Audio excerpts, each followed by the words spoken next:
Samsung sucks. They are the most hypocritical company of all time. They will constantly make fun of Apple for making strange decisions. Then they end up doing the exact same things afterwards. Apple has made many controversial decisions in the past 10 years, and Samsung has always made fun of them every chance they get. When the iPhone 7 came out, there was no headphone jack. Because they were trying to promote their new AirPods, Samsung made fun of Apple for this decision and bragged about their own phones having a headphone jack. But 3 years later, they removed the headphone jack on the Galaxy Note 10. Then in 2020, Apple stopped including the charging brick in their boxes so they could ship smaller boxes and also reduce e-waste.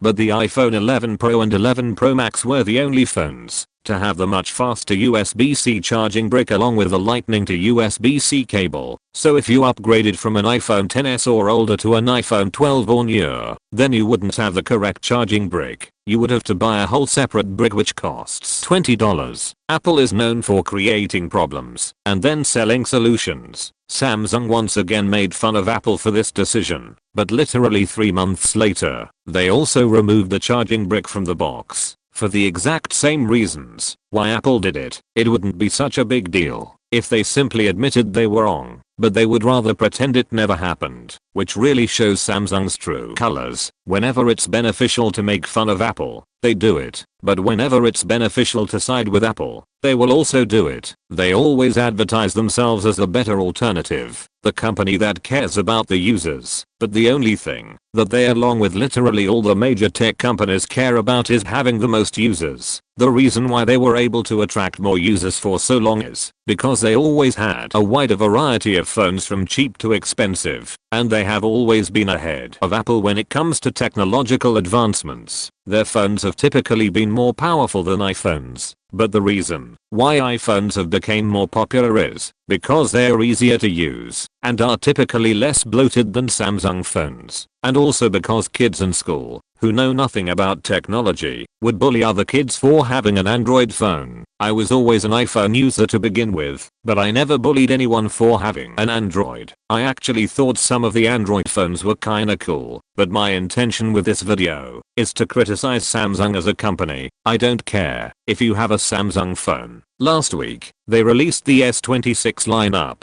and increased the prices of the regular phones while keeping the Ultra at the same price as last year. The memory chip prices have increased due to high demand from AI data centers, which ironically is one of the biggest selling points of the new phones. Galaxy AI. AI has fucked up our economy so bad that RAM is 2 to 4 times the price and eventually more computer components will be getting more expensive. But the tech companies don't give a fuck about that. I do not think AI is inherently bad, but I do believe that companies are doing too much with it. They are trying so hard to force AI onto everyone.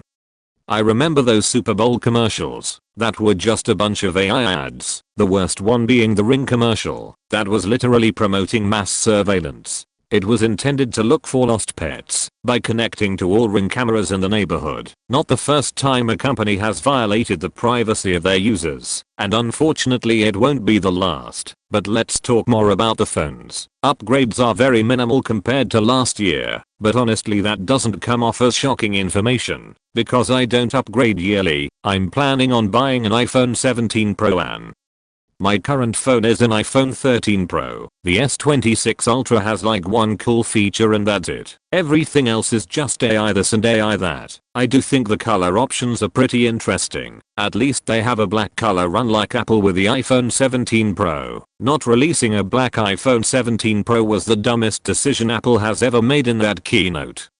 Now I'm forced to buy the deep blue color, which is the only good color in my opinion. Even if Apple releases a black iPhone 18 Pro with its minimal upgrades, I'm not gonna wait until September, and I'm sure as hell not buying an iPhone 18 Pro if I already have an iPhone 17 Pro. They also switched back to aluminum just like Apple did, which is weird because they just started using titanium on their phones 2 years ago. But it seems that the aluminum phones are less likely to overheat, but aluminum is also weaker than titanium. We were reminded of that because the iPhone 17 Pro scratches and dents very easily. I'll always wear a case on mine fine, so I'm not too worried about it. Most of the people who complained about it are people who use the phone caseless. I could never go caseless with my 13 Pro because if you know anything about the stainless steel iPhones, they are not very comfortable in the hands. But it's mainly the iPhones with the sharper edges. They made the edges slightly rounded on the 15 lineup, and they are still sticking with it today, and I prefer it that way. To end this video off, I would like to state that once again, I'm not an Apple dick rider. If this video has offended you. I also made a video criticizing Apple and their September keynote. I'm an iPhone user, but I'm not gonna blindly support everything Apple does just because of it. Only sheeps do that.